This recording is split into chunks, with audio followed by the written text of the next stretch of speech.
Hey guys, welcome to another video. In this video, I just want to show you how you can convert an image file to PDF using your iPhone. Okay, so if you're visiting my channel for the first time, then please consider subscribing. Now, without further delays, let's get started.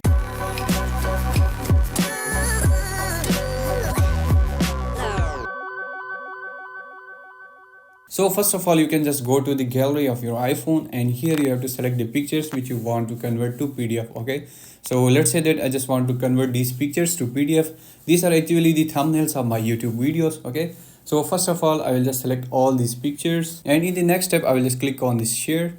And if you will scroll it down further, then here we have got the option of print. Okay, so I will click on this print. So basically we are not printing these pictures, we are just simply converting these pictures to PDF file. Okay, so after that, here you can see these are all the pictures. Okay, so if you will further click on this share, then here we have got different options.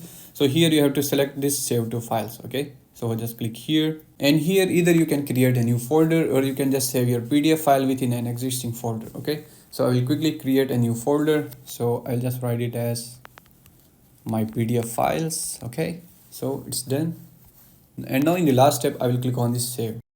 Now it's done. To find your PDF files, you have to simply open these files and you have to find the folder where you have saved your PDF files. Okay, so here you can see this is the folder where I have saved my PDF file, and if you long press here and if you click on this get info, then here you can see that these pictures are converted to PDF documents. Okay, so you can just click on this and open, and you can see that all my pictures are converted to PDF files. Okay, so that's simply how you can convert an image or picture to PDF file using your iPhone. I hope you have found this video very helpful. For more videos like this, please subscribe to my YouTube channel.